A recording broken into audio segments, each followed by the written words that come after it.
Our next speaker is Zanele. She's a PhD student at MIT and Stanford, and she will talk about the impact on the workforce. Zanele.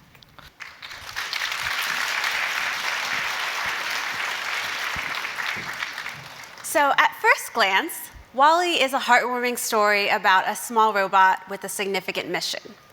But it delves deeper into a cautionary tale about humanity and the future of automation. It paints a dark picture of the consequences of ceding too much control to AI and technology. We are in an era of rapid technological change, and luckily, this future is not preordained. Unlike the passive acceptance shown in the film,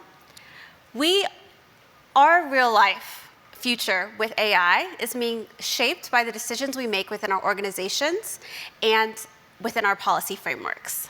One critical area where we're at a critical juncture is in the workplace. And the current landscape is characterized by widespread adoption of AI within the workplace. And this is raising questions about how AI is going to impact how we work and how it's going to impact our role as humans in the workplace. There are various concerns that are becoming more and more concrete around how AI has the potential to replace us within the workplace. So I want to talk about something particularly relevant to a room full of data scientists, and that is, what is the role of data amongst the fear, anxiety, hope? How do we bring data to bear in understanding how AI is going to impact our role in the workplace? So I want to start with understanding what is called the task-based framework. So in this framework, we can conceptualize occupations as a bundle of tasks. And workers then use skills to accomplish these tasks. And we can think about automation as occurring at the task level. So in thinking about technology's impact on labor, AI, like other automation tools, impacts labor by three broad effects. So the first effect is the displacement effect. And this is the decrease in the demand for human labor in tasks that are automated.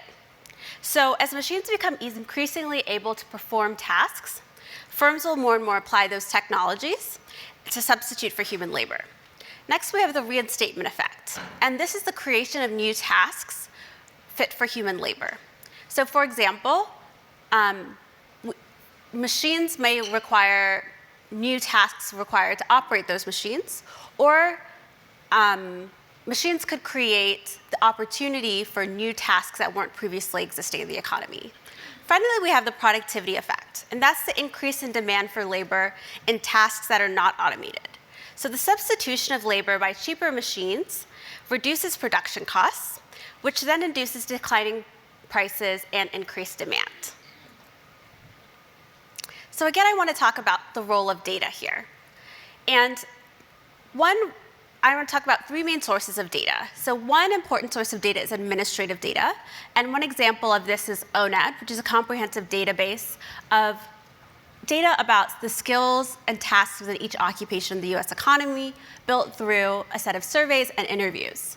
So take the occupation of data scientist. ONET gives us a list of the primary tasks in the role of data scientist. For example, analyze, manipulate, or process large sets of data using statistical software.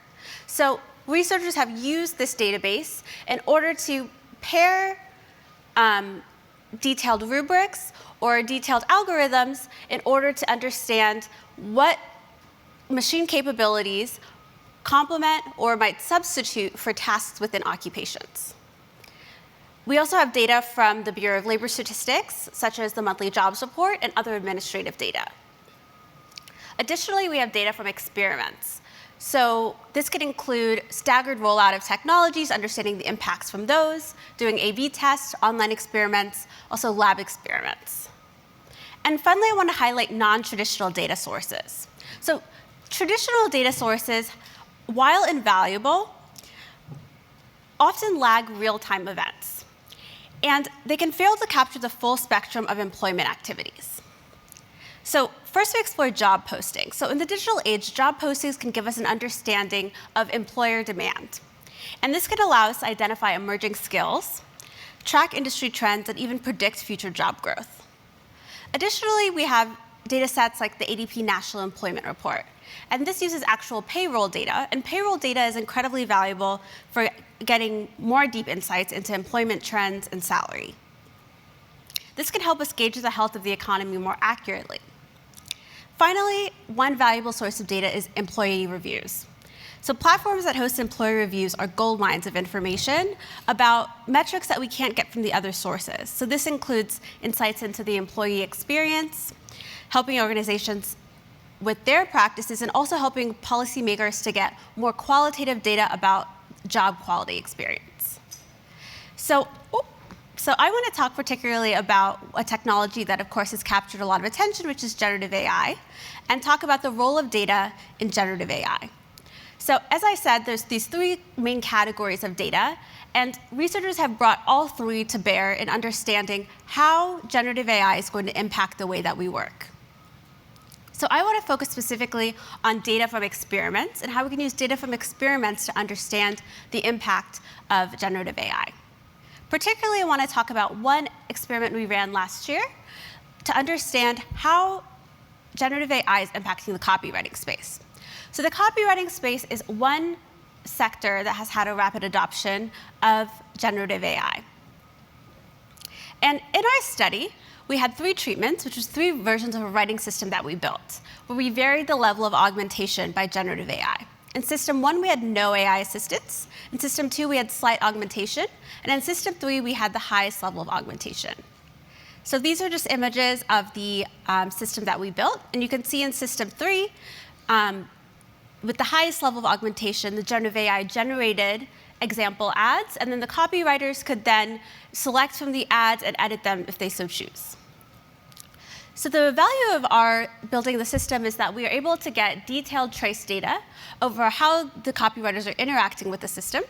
And additionally, we're also able to gather data through surveys, such as particularly about surveys from the copywriters and also from Etsy sellers. So we paired copywriters with Etsy sellers, and Etsy sellers had their own products that were advertised by the copywriters. So the overview of the finding is that we found that more augmentation led to less time spent. So writers in system 3 took 67% of the time of the no AI condition. Also, interestingly, we found that as there was more augmentation, there were less feelings of subjective ownership, which, as we think about the future of AI and how it's going to impact job quality, this measure of ownership has been shown as a valuable measure in the literature.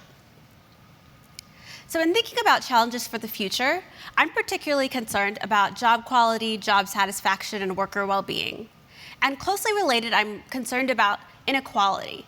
So this is inequality in terms of economic and wealth inequality, but it's also inequality in terms of the skills and education that people have access to, and how this can be reinforced by differential access to technology, data, compute. So in thinking about shaping the future, I think it's very important to adopt a culture of experimentation and think about how we can do experimentation both within our organizations and also think about how we can think about the impacts of these technologies on us as individual workers. Finally, I think it's very important to focus on metrics other than productivity. So while productivity is important, these technologies are also impacting individual work satisfaction, how we as individuals upskill, how we maintain our skills within the work environment. And one valuable source of data is, again, these non-traditional data sources. So I think it's very important to be focused on these non-traditional data sources because they can give us dimensions other than productivity, including thinking about job quality, job satisfaction, and worker well-being. Thank you.